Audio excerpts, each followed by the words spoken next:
Assalamualaikum warahmatullahi wabarakatuh. Halo, selamat pagi teman-teman semuanya. Baiklah, kita akan masuk materi berikutnya ya. Jadi hari ini kita akan masuk ke materi tentang hmm, standard costing atau biaya standar. Ya, jadi tujuannya hari ini kita atau teman-teman diharapkan untuk bisa menjelaskan bagaimana standar unit itu ditetapkan ya, kemudian mengapa sistem perhitungan biaya standar itu digunakan gitu.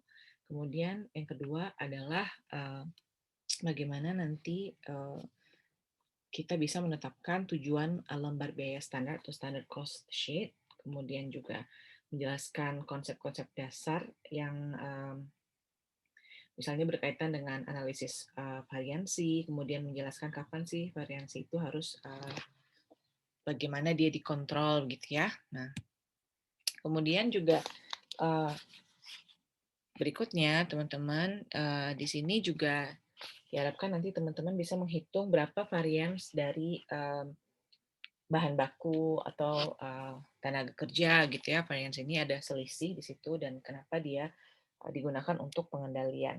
Nah, kemudian juga menghitung variable dan fixed overhead variance-nya, dan nanti akan ada journal entries yang disiapkan. Oke, nah baiklah.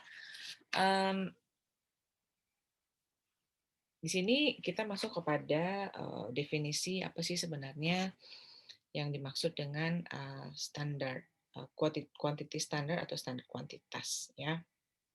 Nah, namun sebelum itu mungkin teman-teman akan harus mengetahui dulu apa sih sebenarnya yang masuk dengan biaya standar.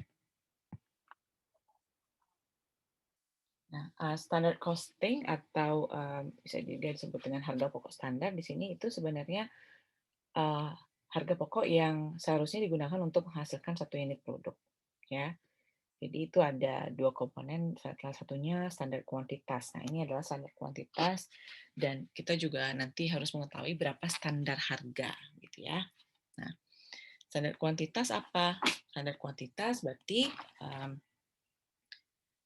berapa jumlah input yang seharusnya digunakan per unit outputnya, gitu ya. Jadi jumlah input yang seharusnya digunakan untuk menghasilkan satu unit produk, gitu, teman-teman ya. Jadi berapa nih kira-kira? Nah, itu yang dimaksud dengan quantity standard. Nah, kemudian tadi kan ada dua komponen. Satu lagi itu adalah standar harga. Kalau standar harga itu dia lebih mengacu kepada berapa jumlah yang seharusnya dibayar ya atas jumlah input yang digunakan. Ya, jadi standar harga ini harga yang seharusnya dibayar per unit input yang digunakan gitu.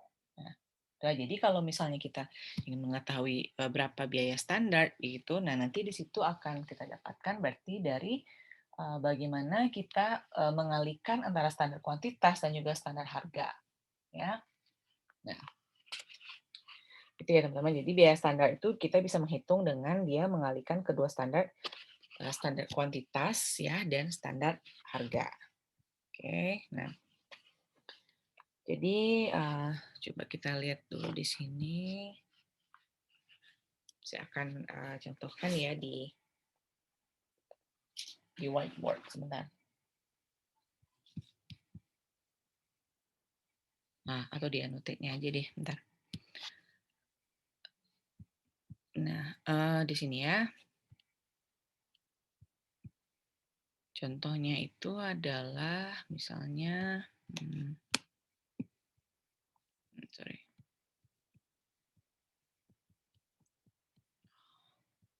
Oke. Nah, oke, jadi misalnya di sini sebuah perusahaan yang menjual minuman ringan gitu ya teman-teman ya. Jadi dia memutuskan bahwa untuk membuat minuman itu dibutuhkan 5 ons fruktosa ya. Jadi 5 ons, teman-teman catat ya. Jadi 5 ons fruktosa itu dia harus digunakan untuk setiap 16 ons botol yang dia jual. Jadi di sini berarti kita bisa melihat bahwa standar kuantitasnya ya kan. Nah, berarti standar kuantitasnya itu adalah yang 16 ons botol cola tadi ya kan. Nah, Oke, berarti tadi kan kan dia satu fruktosa gitu kan. Apa jadi satu fruktos 5 ons ya, 5 ons tadi ya, 5 ons fruktosa itu dia harus digunakan gitu kan untuk setiap 16 ons botol cola kan. Tuh.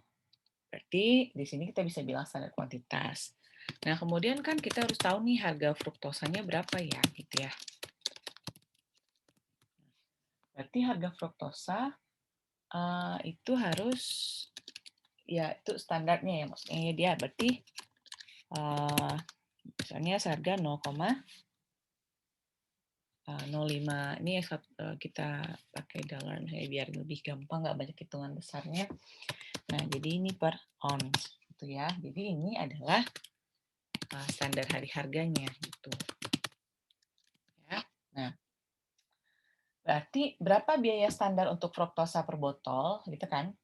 Kan kita sekarang mau cari nih. Berarti berapa nih biaya standarnya yang harus nah, berarti biaya standarnya adalah berarti kita tinggal mengalihkan berapa yang dibutuhkan gitu kan dengan standar harganya. Berarti dia perlunya 5 ons nih. 5 dikali dengan 0,05. Itu. Jadi dapat di sini adalah nilainya 0,25. Oke, gitu. Jadi biaya standar per unit fruktosa ini itu dia bisa digunakan untuk memprediksi berapa total biaya fruktosa yang harusnya di ya di berapa biaya standar fruktosa ini yang harusnya nanti digunakan gitu kan ya. Kalau misalnya mereka nanti butuh lebih dari 5 ya berarti berapa nih ini standarnya gitu kan. Nah, jadi perhitungan yang tadi itu bisa jadi rumus dasar gitu ya. Jadi misalnya ada 10.000 botol cola, ya kan? Nah, kalau 10.000 botol cola berarti kita harus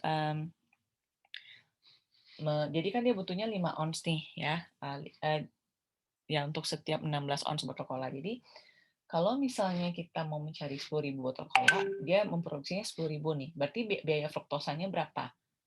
Berarti kita udah tahu biaya fruktosa itu standarnya itu 0,25 gitu kan. Jadi biaya fruktosanya kalau misalnya dia memproduksi 10.000 botol, ya kan? Nah, berarti dia butuh berapa tuh? Nah, soalnya gini ya, saya tambah di sini. Jadi misalnya dia butuh jadi kalau misalnya 10.000 botol, ya kan?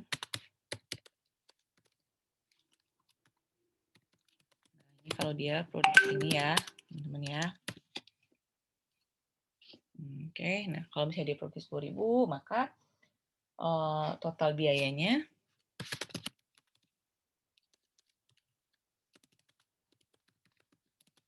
biaya fruktosanya berarti 0,25 tadi yang standar itu dikali dengan 10.000.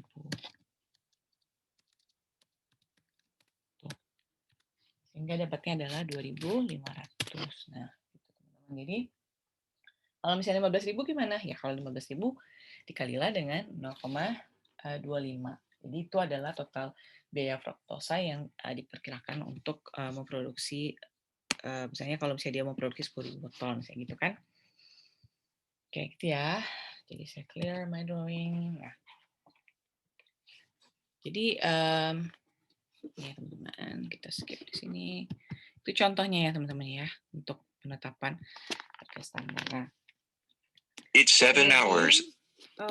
Bagaimana sih sebenarnya quantity atau price standar ini bisa terjadi gitu ya? Maksudnya kayak kenapa sih ini penting gitu? Nah, nah dan bagaimana dia dibuat begitu kan? Nah, dalam hal ini dikatakan bahwa standar kuantitatif ini jadi kalau dari kasus yang tadi teman-teman misalnya kayak Coca-Cola gitu ya. Jadi perusahaan cola ini dia tahu nih secara tepat dia tahu berapa sih sebenarnya kalau dia bikin Coca-Cola tuh misalnya ada kan ada rasa Coke-nya gitu ya, ada rasa Coke-nya berapa kira-kira yang dibutuhkan, kemudian airnya berapa untuk bisa, harga rasanya itu jadi, cocok begitu untuk satu botol, dan dia juga perusahaan bisa tahu biaya standar per botolnya itu jadinya berapa gitu. Dia bisa dengan mudah menentukan harga satu botol tuh jadinya berapa nih kalau udah diisi dengan sekian, takaran Coke, kemudian sekian takaran air karbonasinya gitu, ya. Nah, jadi, mmm, di sini dikatakan ya quantity standard dari experience, studies, personal ya. Kemudian kalau price standard itu berarti dari operation, purchasing, personal, kemudian juga accounting di situ gitu. Jadi, eee, ya itu tanggung jawab standar harga ini itu tanggung jawabnya orang dari operasional gitu kan, pembelian gitu. Kemudian di sini juga ada personalia, akuntansi. Nah, itu ya teman-temannya jangan lupa diingat siapa sih yang bertanggung jawab gitu. Nah, itu untuk yang standar harga. Begitu juga dengan tadi yang standar quantity ya berarti dari studies begitu ya, beberapa penelitian yang mereka sudah coba gitu kan. Nah, itu yang menjadi standar. Jadi mereka bertanggung jawab juga di sini personalnya gitu ya. Nah, kalau misalnya ada dulu pernah terjadi ketidakefisienan antara, proporsi input dan output-nya, maka itu kan nanti bisa dijadikan, penelitian gitu ya. Nah, berarti personalia, pembelian itu dia, kalau sini operasional berarti menentukan kualitas input-nya ya kan, berapa sih yang dibutuhkan. Nah, personalia, pembelian bertanggung jawab untuk dia memperoleh kualitas, eee, input-nya itu gitu kan, sebagaimana diminta dengan harga terendah. Jadi kalau misalnya ada tekanan pasar, mungkin ada kelompok dagang atau tekanan eksternal lainnya, itu akan membatasi pilihan harga standarnya, teman-teman. Nah, jadi dalam penetapan standar harga, itu pembelian harus harus juga nih mempertimbangkan diskon, kemudian ada biaya pengiriman, kemudian kualitasnya gitu kan. Nah, kalau personalia berarti dia harus gimana? Ya dia harus mempertimbangkan gimana nih nanti untuk bayar pajak penghasilannya untuk memproduksi ini gitu ya, untuk labornya gitu kan.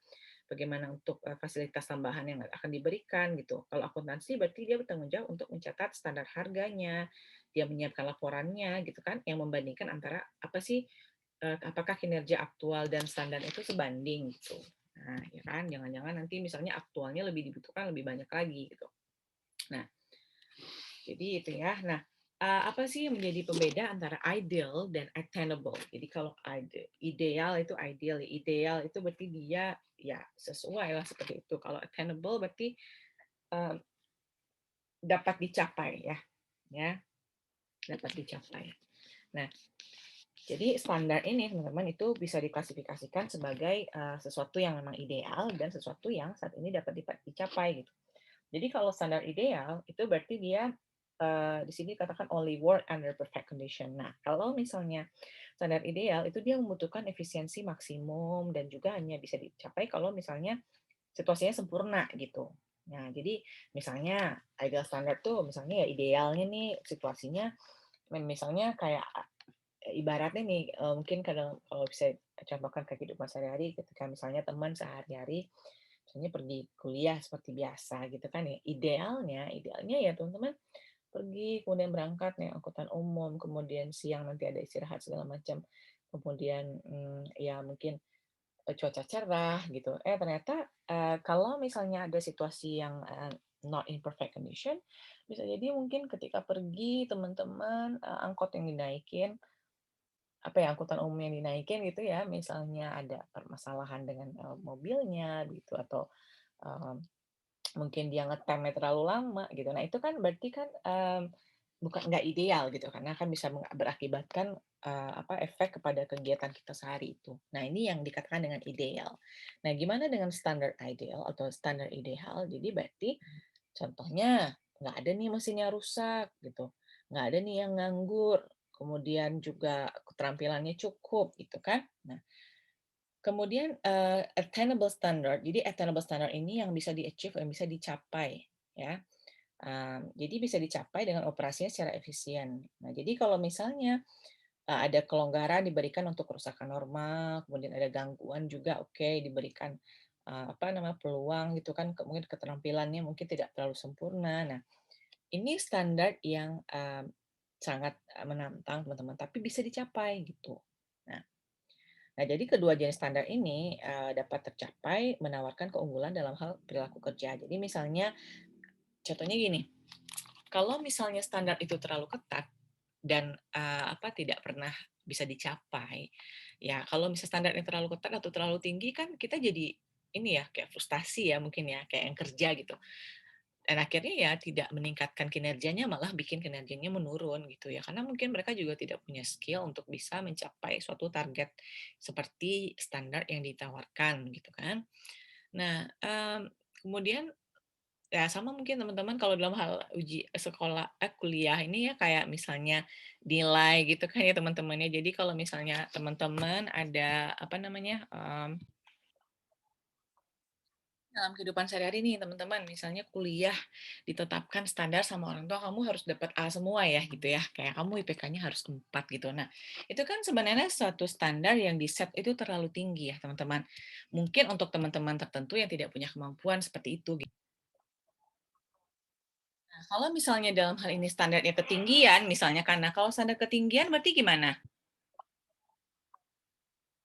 Nah, berarti kalau misalnya ditetapkan standar standar terlalu tinggi ya bisa jadi itu kan tidak apa ya, malah teman-teman jadi frustasi kali ya, karena kayak, "Wah, kalau misalnya nggak 4 nih, bisa-bisa dapat hukuman nih," gitu. Nah, kayak kayak gitu. Jadi, idealnya juga standar ini jangan terlalu di-set terlalu tinggi, begitu kan ya. Tapi harus disesuaikan juga dengan, SDM yang dipunya, begitu. Kemudian apakah pekerjaannya memungkinkan untuk membuat hal seperti ini, gitu ya. Ya, jadi itu yang harus diperhatikan juga. Nah, mmm, tapi kalau misalnya punya standar yang tinggi gitu kan, nah itu, sebenarnya standar yang menantang yang bisa dicapai cenderung menghasilkan tingkat kinerja yang juga lebih tinggi, ya. Khususnya misalnya ada individu, dia punya tanggung jawab untuk bisa mencapai standar, eee, dan telah berpartisipasi untuk bisa menetapkan standar tersebut. Nah, kalau misalnya, oke ditetapkan nih standarnya tinggi, IPK-nya harus 4 gitu misalnya kalau dalam mahasiswa ya. Ya berarti kamu harus punya, apa namanya, belajar lagi gitu kan ya, untuk lebih giat lagi mungkin malah diikutkan oleh orang tuanya mungkinnya les private segala macam. Nah, itu bisa dicapai gitu. Tapi kalau misalnya dalam situasi yang sempurna atau kayak perfect condition tanpa ada, apa namanya, mungkin tambahan-tambahan lain, ya itu mungkin susah juga untuk dicapai. Nah, kayak gitu ya. Nah, jadi kalau misalnya ini ada 2. Nah, ya, kemudian, kenapa sistem biaya standar ini diterapkan, teman-teman? Jadi ada 2 alasan. Pertama, untuk, planning dan control untuk perencanaan dan pengendalian. Kemudian, yang pertama kita lihat dulu ya. Jadi sistem perhitungan biaya standar ini, itu dia memperbaiki perencanaan dan juga pengendalian, serta dia memberikan, pengukuran kinerja. Jadi kalau misalnya, standar unit, itu kan syarat fundamental ya untuk sistem anggaran fleksibel. Jadi ini merupakan kunci nih untuk perencanaan pengendalian. Nah, jadi dalam sistem pengendalian ini teman-teman, itu akan dibandingkan berapa sih biaya aktual, kemudian berapa biaya yang dianggarkan. Tujuannya apa? Untuk menghitung variance, ya kan? Nah, jadi tadi yang saya bilang variansi. Jadi variansi ini misalnya perbedaan biaya aktual dan juga biaya yang direncanakan gitu. Nah, jadi dengan mengembangkan standar harga per unit, kemudian standar kuantitas, jadi variansi secara keseluruhan itu bisa kita pisahkan nanti. Misalnya ada price variance, kemudian ada variance usage atas penggunaannya. Ya, jadi kalau misalnya ada pemisahan, jadi manajer pun dia punya informasi yang lebih detail lagi. Ya, kalau misalnya variansi yang tidak menguntungkan, ya udah dia bisa mengatakan apakah ini akibat dari perbedaan antara harga yang direncanakan dengan harga aktual, kemudian apakah perbedaan penggunaannya itu direncanakan dengan aktualnya itu terlalu tinggi, misalnya kan. Karena manajer tentunya dia punya pengendalian lebih ya untuk atas input yang mereka dapatkan gitu kan ya. Misalnya berkaitan dengan harga, ya misalnya kayak harga bahan bakunya misalnya gitu ya. Kalau kita lihat misalnya harga, apakah standar ini misalnya dia tadinya menetapkan standar harga bahan bakunya itu misalnya cuma 10.000 gitu ya, ternyata actual-nya itu adalah 12.000 gitu. Nah, kalau di situ berarti kan ada variansi kan antara standar harga dengan yang aktualnya gitu. Nah, jadi, di sini diharapkan tentunya ada, kontrol gitu ya. Jadi, kegunaan variansi ini dia untuk meningkatkan penilaian operasional dan juga kontrol. Nah, Tapi bisa aja sih pengendalian operasional ini tidak bisa diterapkan di lingkungan kegiatan produksi yang mungkin udah canggih gitu ya teman-teman.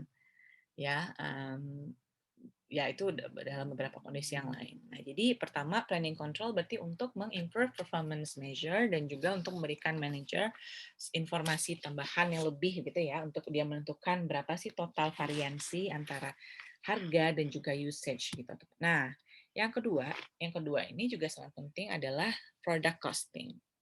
Jadi ini adalah harga pokok produk, teman-teman. Ya, jadi dalam sistem perhitungan biaya standar itu biaya yang dibebankan kepada produknya ya dengan menggunakan standar kuantitas tadi ya, kemudian